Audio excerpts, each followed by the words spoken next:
Prohibido olvidar.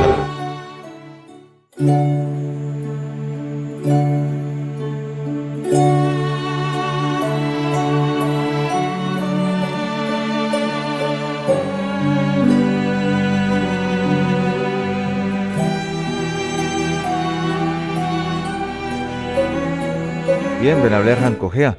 Cuéntenos un poquito de su vida, maestro, su merced, de dónde es, qué hacía antes de conocer la doctrina.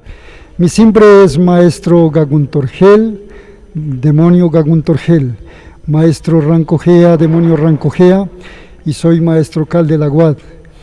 Estos son mis simbres de mis maestros en este sagrado lugar y en esta sagrada enseñanza.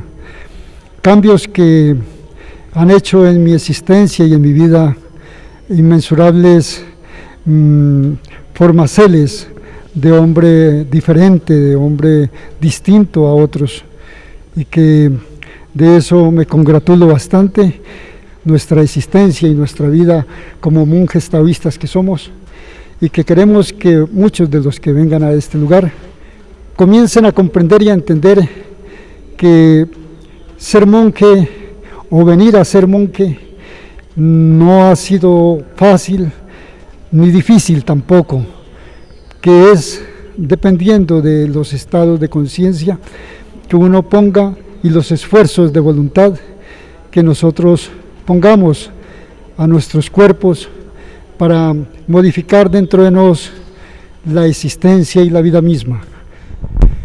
Sí, es muy grato comenzar con esta introducción, porque en alguna ocasión yo quise hacer un pratimorcha con el venerable maestro Keliun Zeus, ya cuando lo conocí, y me dijo, toca moler mucho todavía.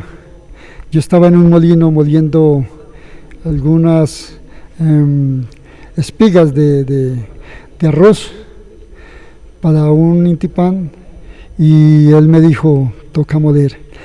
Bueno, esto porque yo, estando a la edad de unos 13 años, conocí unos libros por interceder de un compañero de ventas en la calle, porque yo era vendedor en aquellos días era vendedor de mercancía y cacharro, yo vendía cacharritos, mi papá era un cacharrero, él tenía un puesto, y me conocí con unos muchachos de aquí de Sogamoso que habían ido a Tuluá Valle. Yo soy de Tuluá Valle, soy bayuno, mi papá es de Caldas, Antioquia, y mi abuelo de Fredonia, Antioquia. Entonces, pero nací ahí en Tuluá, en un lugar que se llama La Marina. Incluso es muy significativo el lugar donde mi ser nació, por cuanto ahí cerca de la Marina, que tiene que ver con los mares, ¿sí?, está un lugar que se llama Venus. Esto me hace acordar a la Venus, a la madre Afrodita. También existe un lugar cerca que se llama La Moralia. Me hace recordar a los Morales, a la Mora. El maestro aquí me hizo tratar con la Mora. Y también un lugar que se llama El Diamante. El diamante tiene que ver con el día amado, con el amante día que el maestro una vez vislumbró. Y el lugar de la casa donde yo nací se llama Casa Elda todavía, o sea, Casa de Eldad, Casa de Camigdus, ¿sí? Elda porque en las celdas era donde se secaba el café, y ahí en ese lugar mi madre me dio esa existencia, y a la edad de 2 años yo quedé huérfano. Mi mamá murió estando de 2 años y medio, y le dio luz a un hermano mío que en ese instante, por causa del parto, se reventó un tumor, y ese tumor le causó la muerte. Bueno, estando ya crecidito a la edad de 12, 13 años, más o más en lo que estábamos, yo conocí a este joven que era de por acá de Sogamoso, y él tenía unos libros del maestro Samael, aún peor, y y me presentaba libros, pero yo no entendía absolutamente nada sobre eso. Él me decía que él estudiaba eso. Posteriormente, un día cualquiera, yo molestaba mucho en la calle Sarmiento de Tuluá, que así se llama la calle comercial. Caminando, yo molestaba mucho una indiecita muy bonita que había, ella vendía también en un puestico de cacharro, y yo me acercaba a coquetearla, y un día me acerqué y ella estaba leyendo un libro, y ese libro decía, en una de las páginas decía, aquel que no derrama el semen vuelve a ser como Dios, ¿sí? Y eso me impactó. Yo venía de una niñez bastante promiscua, porque a la edad de 8 años había aprendido a masturbarme y había comenzado a fumar, ya conocía la marihuana y pues estaba muy prematuro, muy niño en esos vicios y quería cambiar aún por ahí a la edad de unos 12, 13 años. Yo luchaba por salir de esos hábitos, de esos malos hábitos, pero me era imposible por la situación del aferramiento que uno va adquiriendo por tal vez por el descuido y la falta de consejos o la soledad. Bueno, no hay que justificar esos hechos, pero uno cae en esas desventuras. Y así, pues aquel día le dije a ella que me prestara el librito. Ella me dijo que sí, pero después de que lo leyera. Y sí, posteriormente ella me prestó ese libro y yo comencé a leer y quise seguir leyéndolo y sí, ella me siguió prestando otros libros. Así fue como comencé a conocer el esoterismo gnóstico, ¿no? Yo caí en la desventura del vicio hasta la edad de unos 22 años. A la edad de 22 años, queriendo cambiar, pedí a Dios que me sacara de los vicios, porque entre los 18 y los 22 conocí el bazuco, que eso me causó bastante daño. Un día sentí que mis neuronas patinaba el cerebro y no quise verme en circunstancias tan bastante deprimentes, por decir así, porque mis amigos de colegio y aquellos que habían compartido conmigo el vicio, los veía por ahí cogiendo colillas de cigarrillo y eso me parecía muy desventurado. Entonces, yo no quería caer en esa situación. Siempre procuré estar en los vicios en forma personal, casi no me gustaba reunirme mucho, porque siempre evitaba que me arrastraran las consecuencias de otros a cosas peores. Entonces, a la orilla de un río pedía a Dios, miraba las estrellas y lloraba, y un día ya me decidí cambiar totalmente. Comencé a mermar esa dosis de los vicios y todo eso, y de un paquete de cigarrillo que tenía como 18 cigarrillos, comencé a mermar a 17, 16, así hasta que al terminar a uno me fue quedando más fácil, aunque más doloroso también, pero lo logré y dejé por 8 años el cigarrillo y la marihuana y el bazuco. En esos tiempos me volví gnóstico, ya entré por interceder de un amigo que era fotógrafo, yo me volví fotógrafo, comencé a trabajar la fotografía a la edad de 17 años y ahí conocí al Mahatma Irial, que fue el que me indicó que los maestros, ¿sí?, se encontraban por aquellos días en Bucaramanga, ¿sí?, y que el maestro... ¿Qué Leocron era esto? Eso fue ya como en 1980 y pico, o sea, como 88 más o más, 87, que ellos me habían comentado eso, él y otro muchacho que después cayó en la desventura de ser traidor de la doctrina, que se llamaba Polpi. Ellos me hablaron del maestro. Yo tenía como esa inquietud, ¿cierto?, de conocer. Bueno, ya había tenido una experiencia dentro de la gnosis. Una vez en un astral, yo comencé a tratar de salir en astral, y una vez fui transbordado en una nave fuera de la esfera. Lo que yo más quería por aquellos días eran mis abuelos, porque ellos me criaron por falta de mi madre y yo los quería mucho. Y cuando me hallaba en la nave, el maestro que estaba ahí, los maestros eran dos, me señalaron la esfera Tierra, ¿sí? O la esfera Gea, y me dijeron, ellos o nosotros, o te vas con nos. Y entonces yo determiné seguir con los maestros que estaban en esa nave. Yo no conocía al maestro Kelio ni al maestro Samael por aquellos días. La verdad, no conocía nada de ellos. Pero aquella vez el maestro y los que estaban ahí me hicieron esa pregunta y yo me desperté luego y me sentí muy contento de haber tenido una experiencia con seres de una nave. Maestro, licencia, los que le preguntaron eso eran los comandantes de la nave.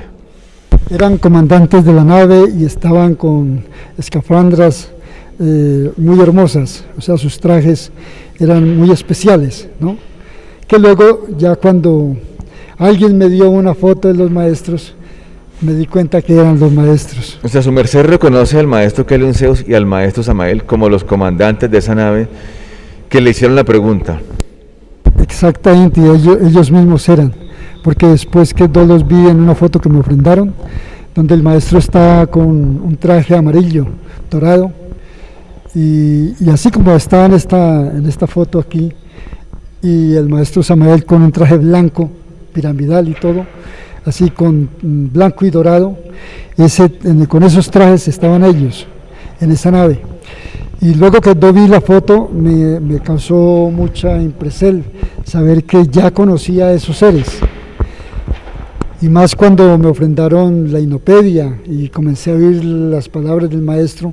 Como ya había sido gnóstico, bueno, dentro de la gnosis estuve 8 años, por aquellos días me casé con una Eva que no era gnóstica, tenía pues principios evangélicos.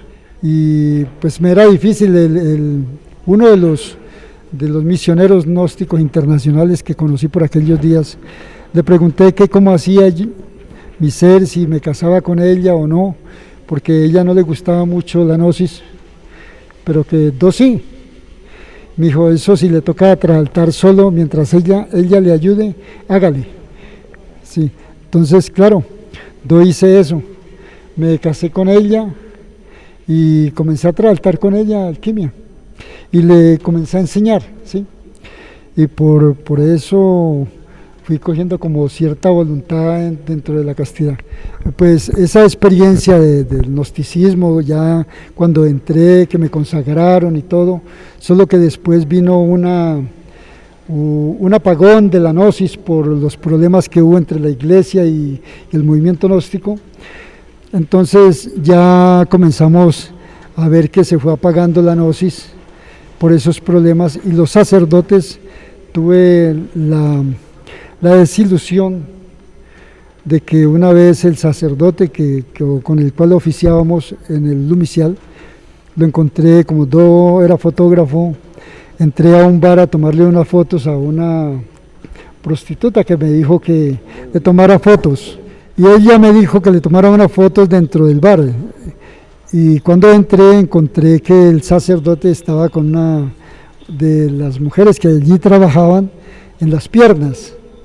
Entonces también me desilusionó un poco eso y comencé a entrar en eso que llaman una luna oscura, ¿no?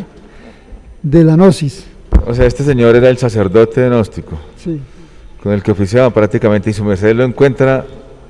Así es, y él me hace señas de que guarde silencio con respecto a lo que veo y todo pues me desagradó aquella situación y entonces no volví a la gnosis porque ya yo estaba también pasando por otro proceso. Ya mi esposa se había enamorado de otro joven y se había separado de mí y quería que yo la fornicara y como yo estaba en el pro de ser casto, pues yo le dije, pues de fornicarla a su merced, fornico con otra que no sea su merced, pero yo no quiero que su merced caiga en esa desventura. pero ella quería conocer qué era el orgasmo por consejo de amigas y de algunas hermanas que lo practicaban. Y como sabían que yo tenía pues esa tendencia a no derramar la energía, entonces ellas querían enseñarle que eso era muy bueno, que derramar el semen y sentir orgasmo era muy bueno. Ella me decía que quería saber qué era eso, quería pues practicarlo y saber qué era eso. Y yo no quise que ella cayera porque Dol pues había prometido en una iglesia ante pronto un cura borracho, que es el que lo casa a uno, porque era un borrachín ese cura que nos casó. Aún así, Dol había prometido serle pues casto, ¿no? Hasta la vejez. Y si ella pues daba un paso atrás, para mí era muy desagradable. De ahí que me fui dando cuenta de que tenía que cambiar, pero vale decir que por aquellos días, por la ausencia de mi esposa, volví a caer en los vicios, a la edad de 30 años, hasta los 33, muy terriblemente. ¿Cómo llega su merced al Jebacuaro del Pacífico, al cementerio Lemur, al Chacra Basal? Quedó por aquellos días, como era fotógrafo, ¿sí? Me sucedió lo siguiente. Era fotógrafo y ya comencé a relacionarme con mafiosos de bastante peso, y andaba con algunos traquetos porque jugábamos billar en los bares y toda esa vaina, apostábamos. Era una vida muy perniciosa y viciosa, porque ganaba buen dinero con ellos. Ellos me pagaban bien por las fotos que Dol les hacía en las cabalgatas, ¿sí? Tomaba fotos en cabalgatas, las fotos eran grandes, Dol les llevaba fotos para las fincas, para las oficinas, y cobraba bien, y me relacionaba con ellos. En alguna ocasión uno de ellos me contrató para que tomara una foto en una cabalgata, y sucede que había un mafioso que tenía síndrome fiscálico. Y lo cuento porque es que esto tiene una connotación con el proceso que viene adelante al conocer a los venerables maestros. Por eso lo cuento. Entonces, por ello lo digo, porque estando tomando fotos, el que se sintió mal porque le estaba tomando fotos, que era un narcotraficante que tenía síndrome fiscálico, fue y me quiso arrebatar la cámara. Yo me esquivé y no pude hacerlo. Entonces, más adelante yo tomé una moto que tenía, una Kawasaki 100, la cogí y me fui, le di la vuelta. Como el tipo siguió con todos los caballos que lo llevaban, no pudo devolverse a arrebatarme la cámara de nuevo, entonces siguió en la cabalgata y yo me adelanté a esperarlo en otro lugar y le atravesé la moto. Entonces el tipo me tiró el caballo encima y yo le dejé la moto en el piso, y posteriormente ya los que venían con él, que eran traquetos, iban a justiciarme ahí. Y él les dijo, ellos le preguntaron: patrón, ¿qué hacemos con este?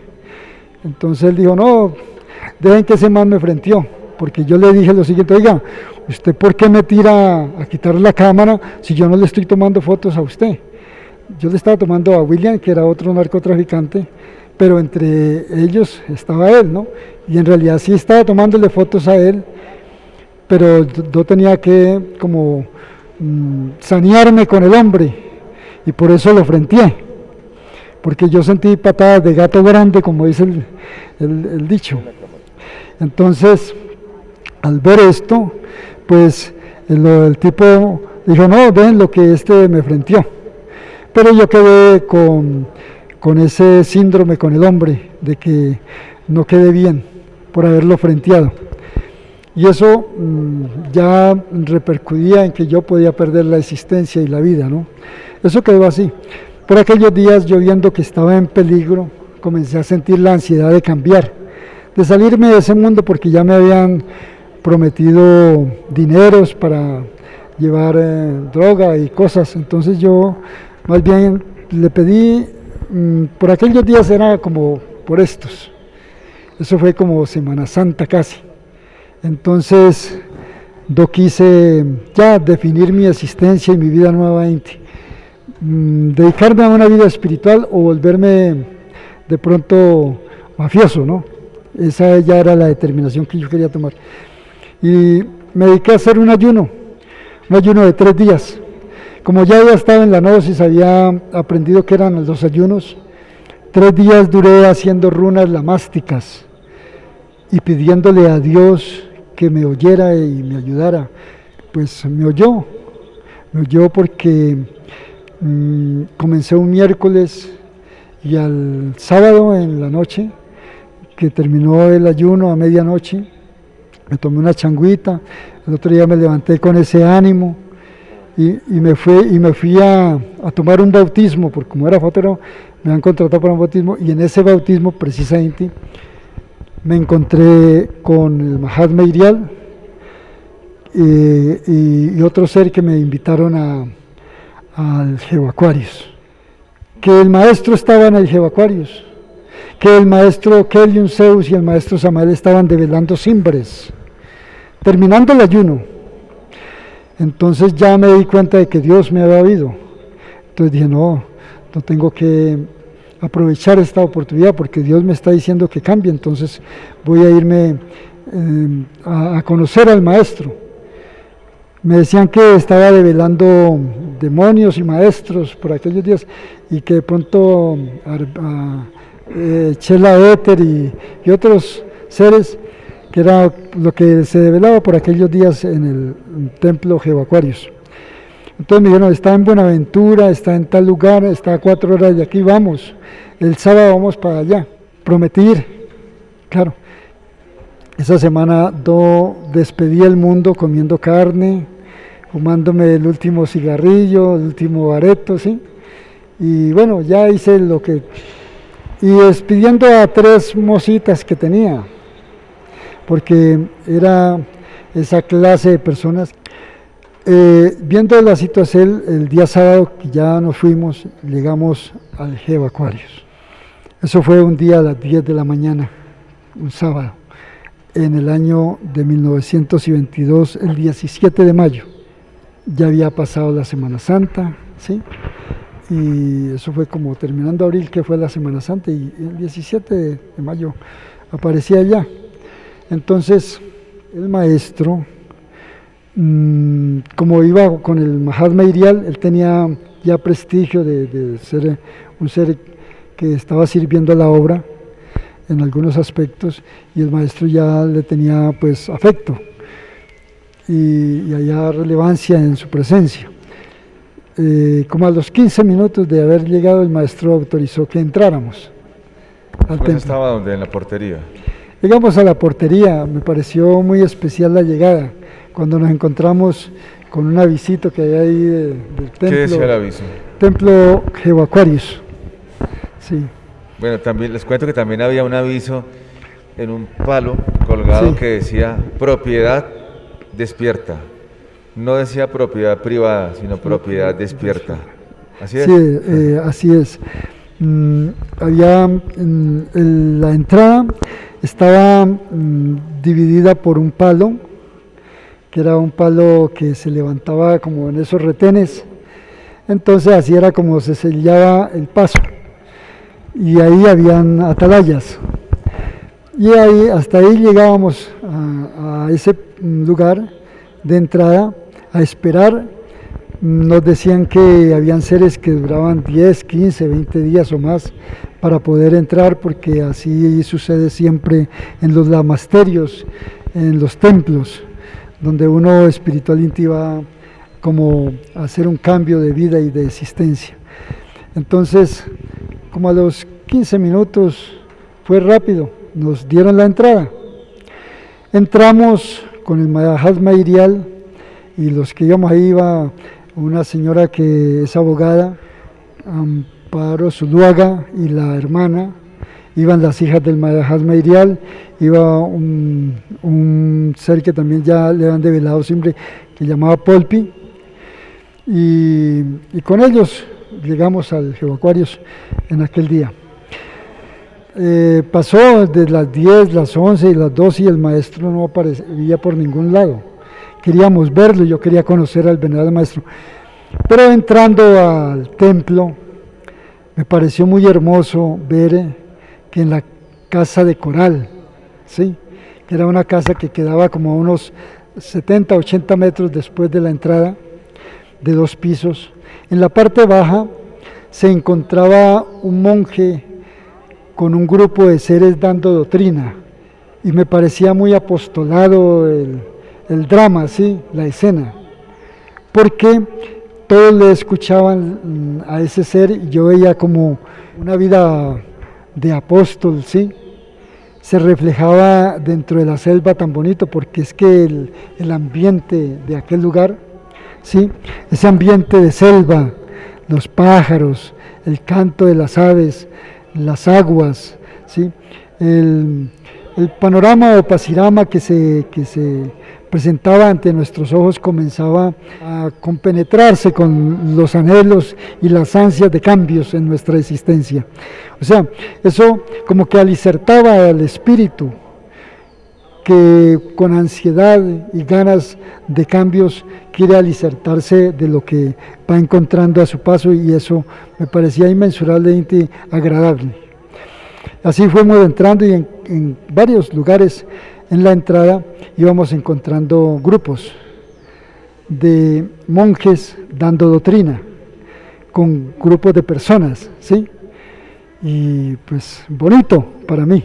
Es decir, los seres que iban de visitas a El Jehová Aquarius entraban y cada monje se altargaba, por decir algo, de un seno y les daba doctrina, ¿sí? Más o más así era, porque así fue como lo presencié al instante, ¿sí? Ya después, sí, claro, habían cágilas, seres que el maestro seleccionaba, bueno, su merced, tantas personas, elige, y ya el maestro los ponía a dar doctrina.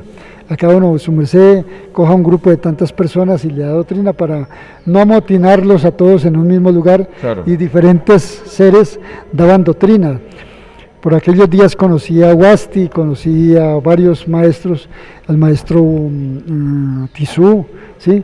Que por aquellos días estaban allá con una elocuencia de sabiduría muy grande para mí, por cuanto no conocía algo de la gnosis. Llegamos hasta donde estaba la cocina de los maestros, el lugar de la Power se llamaba, ¿sí?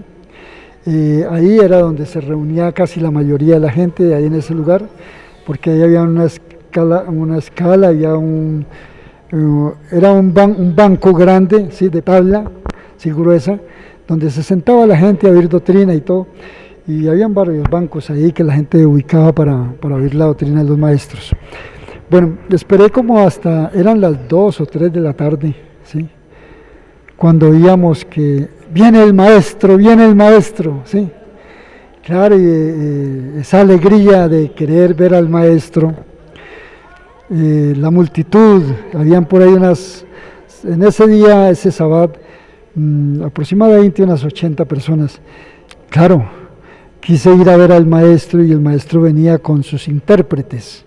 Me habían dicho que el maestro no hablaba, estaba en ayuno de palabra, hecho que me sorprendía bastante, que el maestro, pues tanto tiempo, como 3 o 4 heliocrones sin hablar, me parecía un prodigio de voluntad en una criatura, pues tener el verbo sí callado tanto tiempo, porque uno pues con tanta palabrería que tiene mal usada, uno le parece imposible aguantar tanto tiempo. Yo me metí entre la multitud, y al meterme dentro de la multitud le dije: maestro, soy Orlando Acevedo Varela, sí. Y el maestro pasó y no me observó, no me miró, no me determinó, bajó la cabeza y signó: sí, ya lo sé.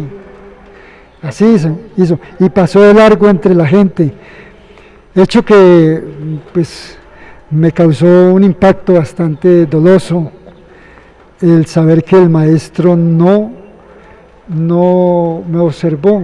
Me sentí una cosa que no valía nada. ¿Pero así. ¿Se sintió ignorado o qué? Ignorado por el maestro. Pero bueno, pero él dijo: sí, ya lo sé.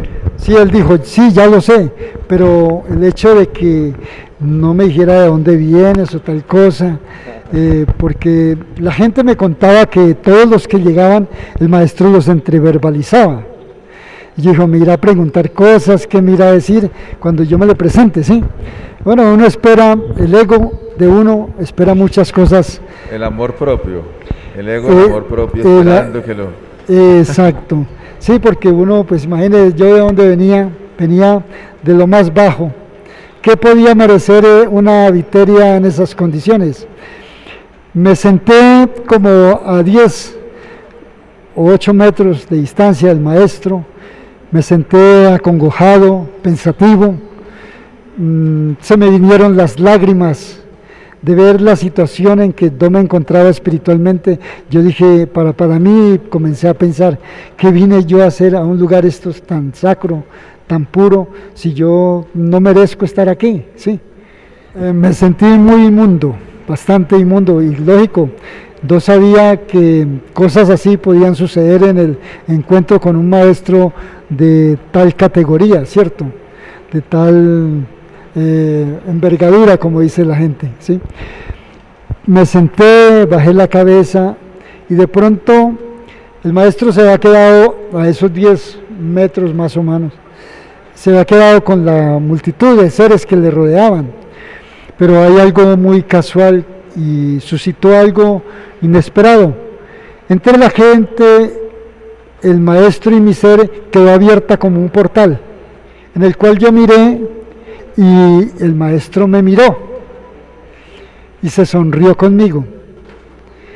En el cierto en que el maestro se sonríe conmigo, yo vi al Cristo, a un Cristo que en las experiencias oníricas del astral que yo ya había experimentado en algunas ocasiones, lo había visto y había pues tenido esa presencia de ese Cristo varias veces.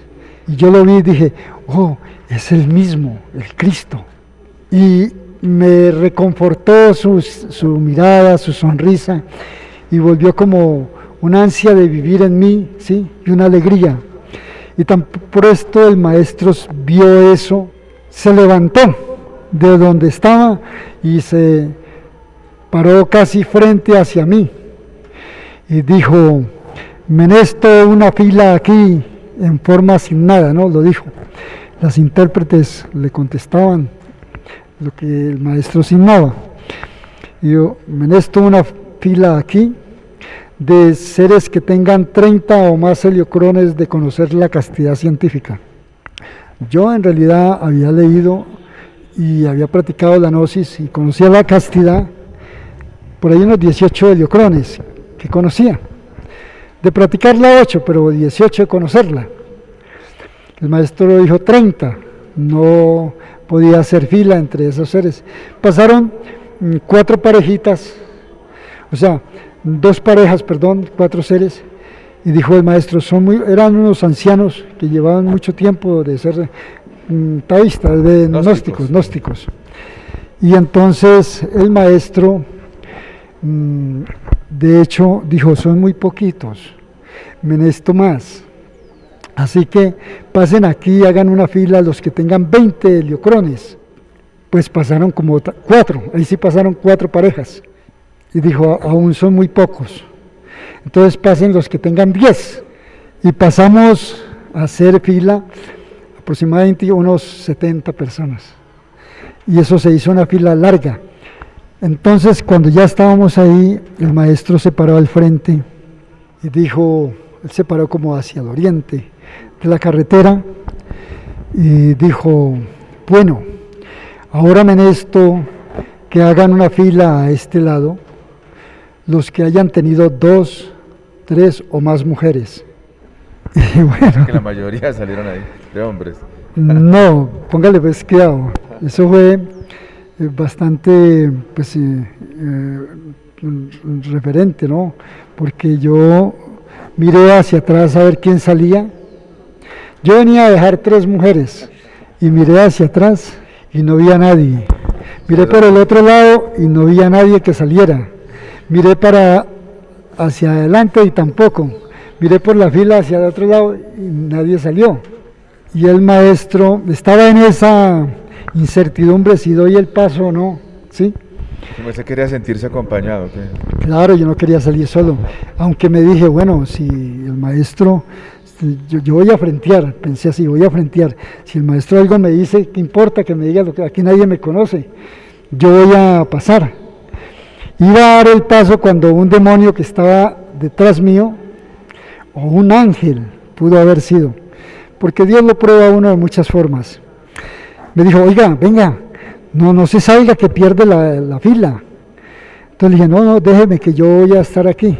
Estábamos en ese lío cuando el maestro dijo signando, vamos demonios, no sean cuscupicientes, que no los voy a escandalizar. Eso me hizo reflexionar. Yo voy a dar el paso. Y lo di. Y salí, fui el único que dio el paso en esa fila. Entonces, pues me quedé esperando. En ese instante el maestro se dirigió a una niña que estaba jugando y hizo reír a la multitud, porque él signando comenzó a hacerle monerías a la niña y la gente ya enfocó la mirada y hubo distracción, ¿no? Se distrajeron ahí y yo dije, bueno, ya no me va a decir nada. Pensé entre mí, ya no me va a decir nada el maestro. Estaba conjeturando eso en mi mente cuando el maestro estaba ahí al pie mío y se arrimó y me dijo signando así, ¿y tú qué? Así. Yo dije, maestro, vine a que usted me diga cómo está mi estado de alma. Así le contesté, sí. Vine a que usted me diga cómo está mi estado de alma. Y riéndose con sus ojitos hermosos, me dijo, muy bien, muy bien, muy bien. Y salió corriendo y se fue. Entonces, yo que estaba en la fila, el demonio o ángel que estaba a un lado me dijo, oiga, ¿usted por qué le dijo usted al maestro? Al maestro no se le dice usted, se le dice su merced. Entonces, claro, un hecho que hacía que aflorara dentro de mí la soberbia, el orgullo, sí, de contestarle de pronto mal a quien me impelaba o me molestaba en ese instante, que era ese ser. Yo le iba a contestar mal, pero algo dentro de mí me contuvo, usar la sabiduría, ¿cierto? Mejor que las malas palabras. Y cuando iba a contestar sentí la presencia de alguien al lado mío, al lado derecho. Bueno, yo decidí contestarle al tipo, decirle, si yo hubiera sabido que al venerable maestro no se le puede decir usted, yo le digo su merced, pero yo no sabía. Y volteé a mirar y estaba el maestro Samael, Joab Héctor Beor, no lo había visto aquella tarde. Aquella tarde, entre tanto ansiedad y tantas ganas de ver a los maestros, al maestro Samael tampoco lo había podido ver.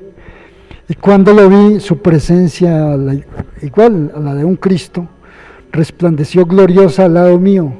Y dije, uy, él es también un Cristo, ¿sí? También tiene la presencia del Cristo porque su altivez de altura y todo, ¿sí?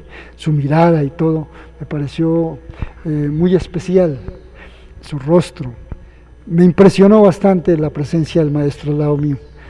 Pero el maestro no dijo nada, se estuvo ahí y tan pronto yo contesté eso, que volteé a mirar al maestro, el maestro Keliun Zeus le dijo, venerable maestro Samael, signando, ¿sí?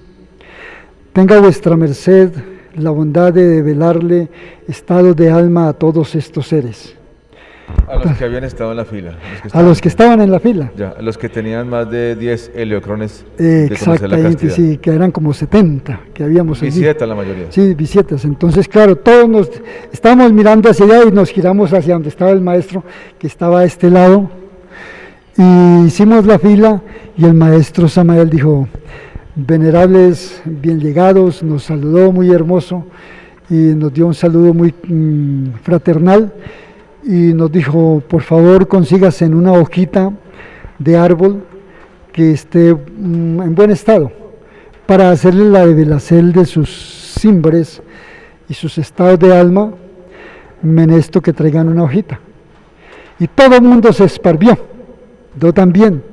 Y entre el afán de poder llegar a que nos develaran el cimbre, entonces cogí la primera hojita que encontré por allá verdecita, ¿sí?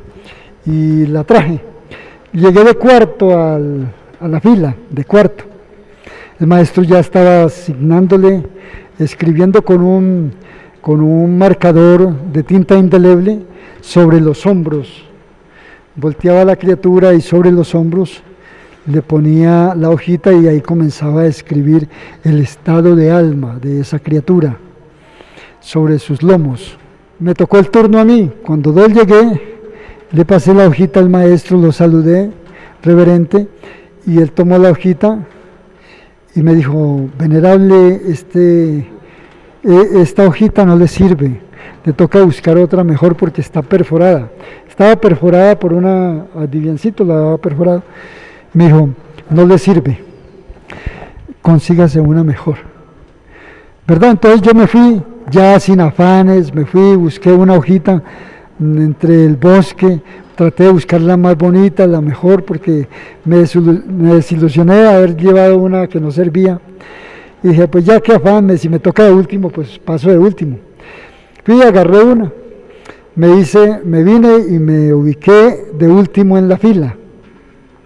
El maestro estaba concluyendo de escribir sobre los lomos a una criatura su estado de alma.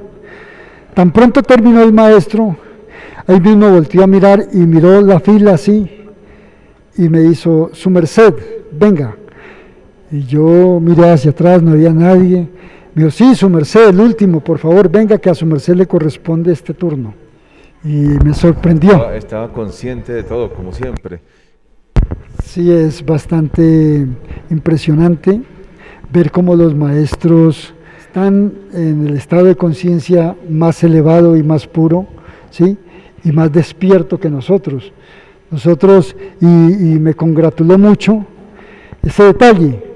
Claro, yo era el favorecido y yo decía: bueno, y el maestro me tuvo en cuenta, y comencé a sentirme como con un valor. Dije: ve, ya no paso tan desapercibido ante los maestros, por lo más, mire, ya el maestro también me tiene en cuenta y no me dejó por allá de último, porque yo comenzaba como a rezagarme por los acontecimientos de la llegada, ¿no? Pero me di cuenta que ellos se daban cuenta. Entonces, ahí es donde busqué, te digo, hay un lenguaje entre maestros que es imperceptible para algunos sentidos. Cuando comenzamos a tener como esa percepción, se abren sentidos en que ese lenguaje es palpable, lo puede tocar uno, lo puede sentir, lo puede ver, lo puede oír, ¿sí? Y es un lenguaje universal de Dios que palpita en todo lo que nos rodea. Eso me hizo tener como ese despertar del sentir en ese instante. Me sentí perceptible, dándome cuenta de ese lenguaje entre seres. Casi por regular, en lugares así se acercan seres de evolucionada vida espiritual o estado de alma elevado, espiritual íntimo, ¿no? Allí se reúnen las almas más elevadas siempre en ese lenguaje. Y comencé a darme cuenta de que yo estaba siendo porcel de aquello que se suscitaba allí. Y ya me comenzó a gustar. Algo tocó las membranas de mí. Cuando el maestro, cuando yo pasé, que ya me tocó el turno, él escribió sobre mis lomos el cimbre en la hojita y dijo: mandaderos, y aparecieron unos monjes. Esto fue el maestro Samael, claro está. Sí, el maestro Samael. Sí, siga, maestro, por favor. El maestro Samael hizo el llamado a unos mandaderos. Digo: van esto aquí a la venerable maestra Afrodita, por favor. Y fueron y la llamaron. Y dije: voy a conocer a la maestra Afrodita. No la había visto tampoco. Y por aquellos días pues ya el maestro había convocado a todos los jerografólogos, porque ya habían jerografólogos simbrados, no me habían dicho de que existían, pero ya cuando comenzaron a aglomerarse, y menestemos a todos los jerografólogos, oí que dijo el maestro Kelium, ¿sí? Y claro, todos estaban allegándose a esas develaceles, porque ellos iban a hacer en una camiseta blanca las develaceles había que llevar una camiseta blanca para las de Velacel, era el requisito. Y en ese instante, claro, el maestro llamó a la Madre Afrodita y me la presentó. Dijo, venerable Madre Afrodita, le dijo la Madre Afrodita, venerable Maestro Samael, su merced me mandó a llamar. Dijo, sí, venerable maestra, es que mire, es para que vuestra merced tenga la bondad y le haga el jeroglífico a este venerable ser. Yo no vi qué escribió el maestro en la hoja, simplemente él le pasó la hojita a la maestra y ella me dijo, bueno, tenga la bondad su merced, venga, y me sacó de la fila y me llevó la Madre Afrodita. Cuando me miró la camiseta, yo llevaba una camiseta blanca, en esa camiseta blanca decía, "This is $1 million man", algo así como el hombre que cuesta $6 millones. Era el hombre nuclear, el que lo tenía aquí. Claro, su merced llegó con una ropa común y corriente, estampada. O sea, prácticamente su merced salió del mundo directo para el templo. Sí. Sí, no pensaba que de pronto eso fuera a afectar, ¿no? Ella me dijo, mire, esa camiseta no le queda bien hacerle el cimbre, ni hacerle el jeroglífico ahí, porque tiene, si tiene una blanca, le va a hacer muy bien, porque con eso no le puedo hacer el estado de alma. Entonces le dije, bueno, me fui donde el Mahatma Irial, que él vendía ropa y había traído camisetas. Y le dije, Mahatma, me necesito una camisetica, ¿será que me la facilita? Y cuando lleguemos a Tuluá 12 la pago. Me dijo, claro que sí, para el cimbre, ¿cómo no se la voy a facilitar? Tome, vaya para que le den su de Velacel. Él quería mucho que nosotros recibiéramos el cimbre, entonces nos llevó con esa ansiedad y ese espíritu de querer que tuviéramos estado de alma. Y me pareció muy bonito la forma en que él se comportó aquellos días con mi ser. Bueno, llegué con la camiseta, que incluso aquí traigo, en esta camiseta está lo que la Madre Afrodita otrora me escribiera en mis lomos como jeroglífico.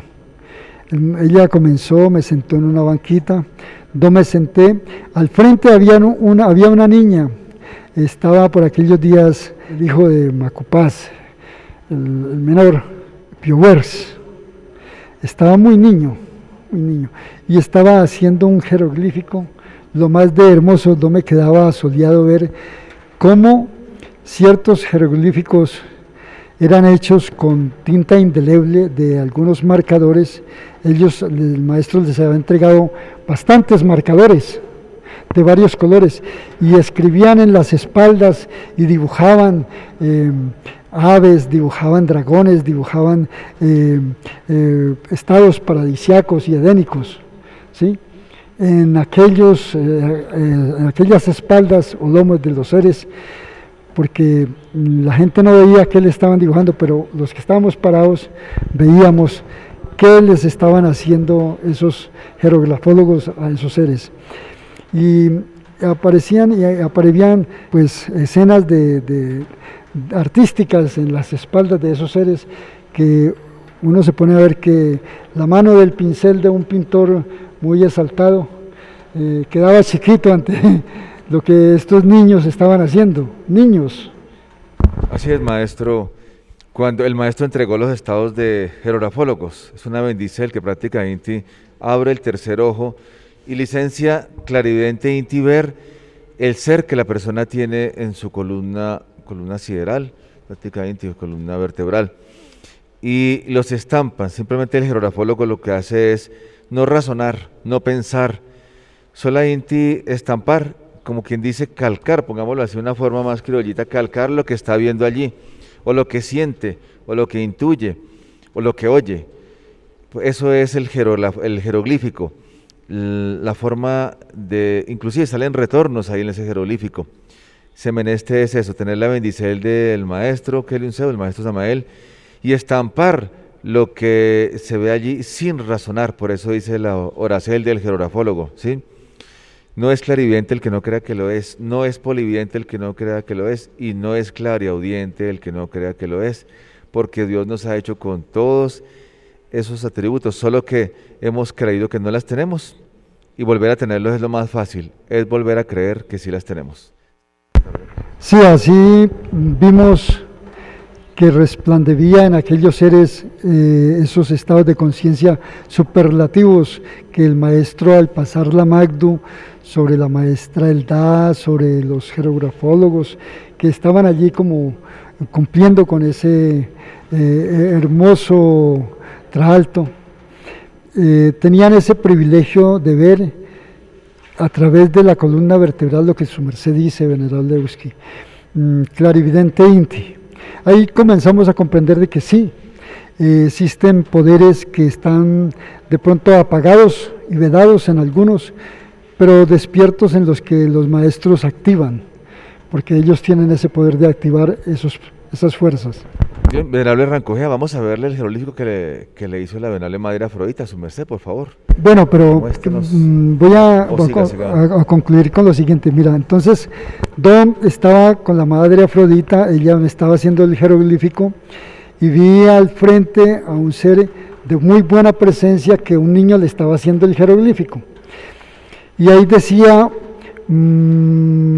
demonio maestro. Y me dije a mí mismo, bueno, si a ese ser que de buena presencia le sale un demonio maestro, ¿qué iré a tener yo?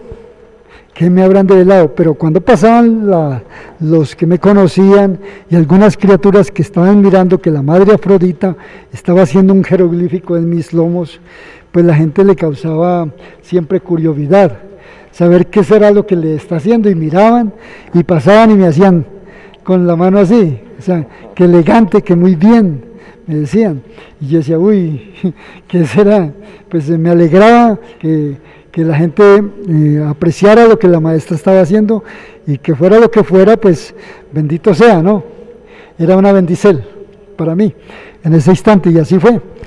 Terminó la maestra, me dijo, venerable maestro Gagún Torgel. Gabún Torgel. Hel. Sí. Gabún Torgel. Maestro. Sí, me dijo, tenga vuestra merced, sea bien llegado a este cuerpo y haga buen uso de este ser. Y todo me retiré, claro, con la curiosidad de ir a ver qué era lo que me había escrito.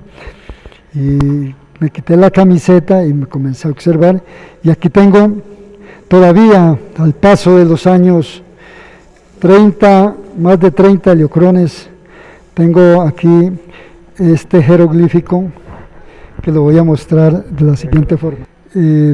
Nos ha tocado siempre estar en lugares inhóspitos dentro de la selva, y la humedad, el mal de tierra y otros se han calcomido la camiseta, entonces me tocó recortarla y pasarla a otras camisetas. Eso hice con esta para poder conservar el jeroglífico. Aquí podemos ver que esta camiseta tiene unas espadas en los lomos. Esto fue hecho por la venerable madre Afrodita. Duró más de 1 hora, creo que, haciendo este jeroglífico en mi espalda. ¿Por qué? Porque siendo tan sencillo, por acá tiene unas líneas que su merced las ven en esta curvatura de esta balanza. Aquí hay una balanza, hay 4 espadas en los lomos, manejando como en X el Tao que existe en la fuerza de los lomos. Ahí tenemos la fuerza de Homo Centaur, allí resplandeciendo con 4 L ciertos, 4 fuerzas. Algunas espadas están teñidas de sangre, porque todo guerrero se tiñe de sangre, y así es. Tenemos el ojo de Chiva en torno a un ojo, a una vagina que está en la parte más alta de la cúspide, y ese ojo significa la clarividencia. Dentro de lo que se despierta alquímica Inti en el maestro, manejando esas fuerzas alquímicas. También tenemos aquí una especie de balanza con 2 ochos interna Inti. Dentro de ese candelabro de la balanza que representa los fuegos está el Tao de la derecha y el Tao de la izquierda.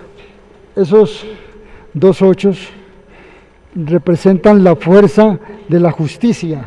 O sea que este maestro es en sí un justiciero del cosmos. Entonces vemos que aquí hay unas líneas que, de acuerdo a lo que me develaron, significan los retornos. Por ahí sé que hace más de 40 retornos he estado viniendo con este ser, que tiene el poder de hablar el verbo, porque tuve una madre que sabía hablar ese verbo. Y por ello, en mi garganta, Gagún, significa garganta. Y estoy en las armas de todos aquellos que disparan y que están en la guerra, disparando un arma. El gatillo donde Thor suena, suena por interceder de este fuego de esa garganta. O sea, soy fuego en la garganta de las armas. Por ser fuego de la garganta en las armas, este ser es como un justiciero en el cosmos, Gagún Torgel. Aquí estaba gestándose un ser. Al parecer es un dragoncito chiquito, porque tuve la experiencia de que el maestro Samael, por aquellos días, me encontraba con él en cuerpo astral, ¿no? O sea, una experiencia onírica donde el maestro mete la mano, voy con él acompañado, aparezco en cuerpo astral, y el maestro Samael mete la mano dentro de la pared de esa cueva y saca de este tamaño un dragoncito. Y me dice, abra la boca. Y yo llegué y abrí la boca, y él me metió la cabeza del dragón y me lo englutinó hacia adentro y me dijo, tráguelo, hasta que me lo hizo tragar todo. Y después de que lo tragué, me dijo, sépalo usar. Entonces vemos que Torgel tiene que ver como con un dragoncito, ¿sí?, que se estaba gestando allí por aquellos días, estaba comenzando a formarse en estas fuerzas que la maestra había visto por aquellos días. Hay algo especial. La mayoría de los seres les firmaba el maestro Kelion o el maestro Samael el jeroglífico, y yo aparezco teniendo el privilegio de las 3 firmas.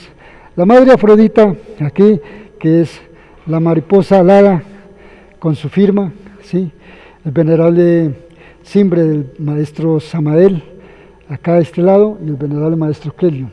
O sea, tengo las 3 firmas piramidales de los venerables maestros, Padre, Madre, Hijo.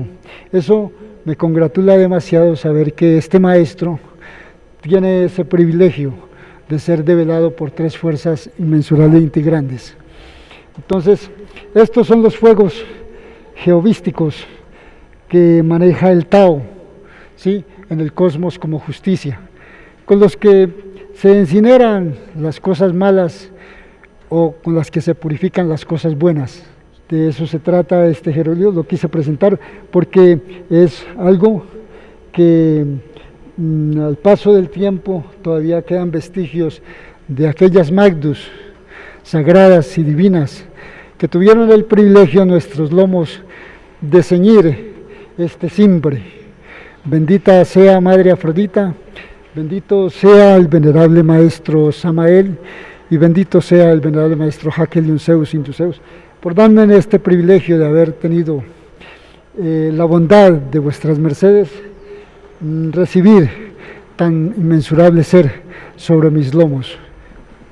Así es, maestro, la verdad he visto bastantes jeroglíficos y es la primera vez que veo la firma de la maestra Afrodita en un jeroglífico. Me parece muy bonito. Eso es un tesoro, maestro, un tesoro invaluable.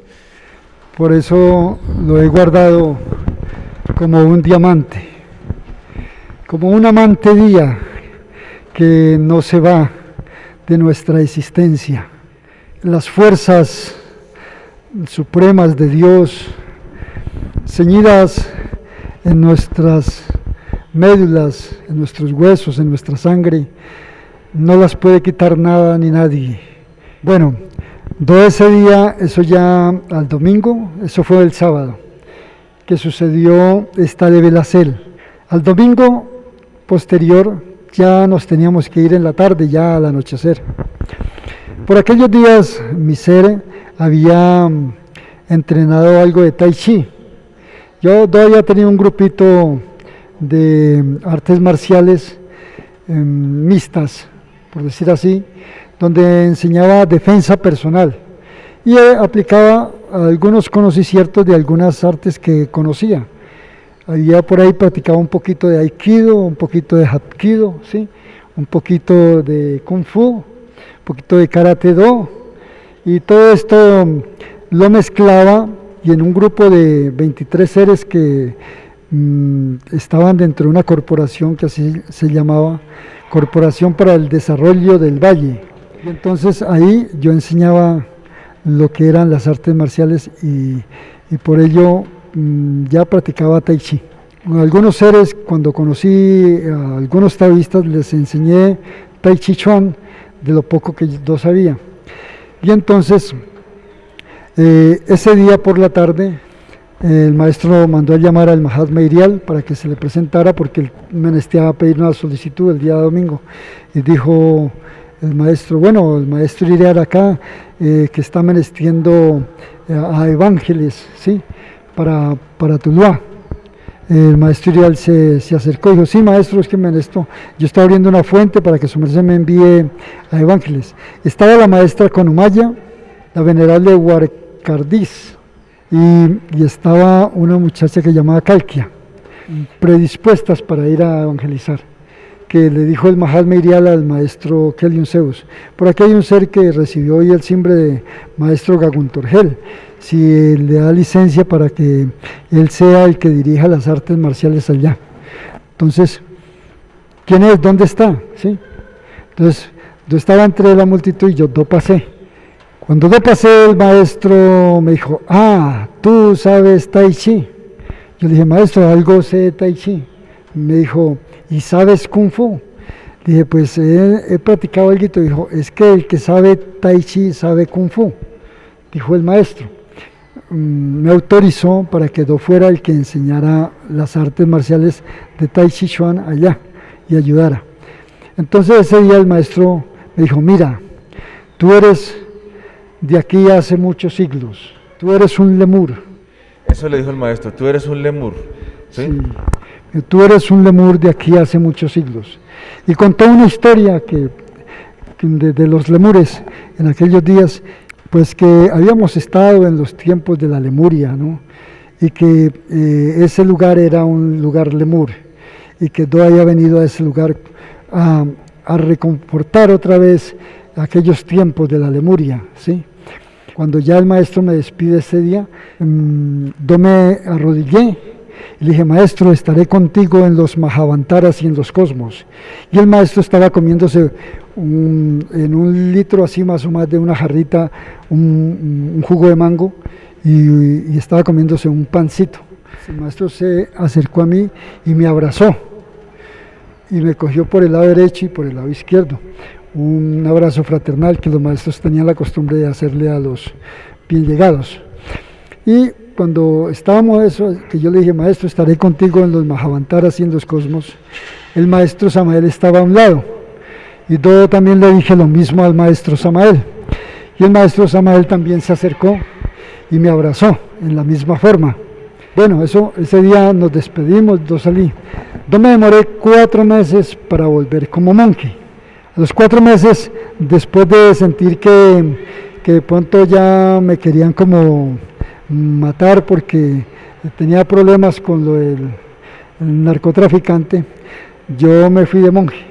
Me despedí de mis niños, les dije que posiblemente no nos volveríamos a ver durante un tiempo, porque me iba de monje, me despedí de todo lo que iba bajando. Y bueno, llegué de nuevo al Geoaquarius. Ya eso fue un 11 de septiembre de 1992, que yo llegué con una caja llena de panes para ofrendarle a los monjes en una moto que tenía Kawasaki. Ese día hubo un proceso porque había invitado a un amigo y ese no se vino conmigo, sino que llegó después y llegó ya atardeciendo al Geoaquarius. Y el maestro mandó a interrogarlo a él y después me interrogaron a mí. A la moto me le quitaron la llanta de adelante, entré en un proceso, bueno, que por sospechoso, que porque no sabíamos quién era, no me identifiqué como maestro Gagún Torgel, pero parecía que como que era desconocido aparentemente, ¿no? Duré como 15 días en los linderos del Jevacuarios laborando. Nos tocaba socolar el monte, sembrar, y un día, un viernes, el maestro se acercó con las intérpretes donde estábamos laborando. Al primero que se le dirigió fue a mi ser y me dijo: ¿y tú de dónde eres? Entonces yo le dije: soy de Tuluá Valle. Pero cuando le dije que era de Tuluá Valle me acordé. Yo me acordé que Do era un lemur, que Do no era de Tuluá, que Do era un lemur, porque yo debía haberle contestado al maestro que era un lemur. Entonces, en el instante en que yo quise rectificar el error de contestarle mal, a mí se me vinieron las lágrimas porque el maestro ya me comenzó a preguntar fue de otras cosas. ¿Trajiste Biblia? ¿Trajiste toldillo? ¿Trajiste tal cosa? Entonces los requisitos para ser monje. Eso podía haber hecho que el maestro me hubiera pues dado alguna doctrina especial si le hubiera contestado, ¿no? Bien. O hubiera demostrado que yo era consciente o estaría más despierto. Eso era un viernes por la tarde al sábado. El sábado estaba el venerable Dragón Terricalcaur, que recién llegaba de Ecuador o no sé, estaba a evangelizar, y él tocaba entrar con varios seres ese día que nos dieron entrada haciendo un proceso. Había que armar un toldillo y cada 11 pasos desarmarlo y cada 11 pasos armarlo con un pregón que estaba referente a Terricalcaur, son las tierras de las Cales en la Gea, y pues algo tenía que ver conmigo porque ahí veníamos varios y ese día ya era el día del emposorio de Huasti y de un holandés con la venerable Saudina se emposaban. El maestro iba a entregar el Tao. Perdón, ese mismo día en la tarde el maestro estaba reunido con varios seres y estaba contando una historia. Yo me acerqué a oír al maestro y el maestro estaba diciendo lo siguiente: cuando yo fui Sócrates, yo había oído esa historia pero en forma profana, pero no consideré que el maestro fuera Sócrates, ¿no? Yo iba a hablar de Sócrates, pero no había oído que el maestro fuera Sócrates. Ese día el maestro asumió que él había sido Sócrates. Entonces dijo: yo le servía siempre a mi rey un huevo, y yo le decía que cuál era el alicierto más rico del mundo, y le decía que ese alicierto debía ser con sal, y era el huevo con sal, ¿no? Y el rey comía huevo con sal, y para él era el alicierto más rico del mundo, el huevo con sal. Pero en un complot, según cuenta el maestro, él cayó en un complot que le hicieron y lo mandaron a unas mazmorras a pagar una condena por traición al rey, supuestamente. Y resulta de que el maestro, al pagar una condena después, el rey dijo: hoy voy a soltar a Sócrates y me contesta afirmativamente una pregunta que le voy a hacer. Como Sócrates era considerado el hombre más sabio, entonces el rey dijo: voy a hacerle esa pregunta. Si la recuerda y me contesta bien, salva la vida, si no la pierde. Y se acercó a él, lo mandó a traer de la mazmorra y lo acercó y le preguntó: Sócrates, ¿con qué? Y Sócrates le dijo: con sal, mi rey. Y salvó la vida. Entonces el maestro dijo: es que por un recuerdo se gana la vida y por un olvido se pierde. Entonces me acordé, cuando el maestro dijo que por un olvido se pierde la vida y por un recuerdo se gana, me acordé que yo perdí la vida en aquel instante en que no le contesté bien. Soy un lemur de aquí hace muchos siglos.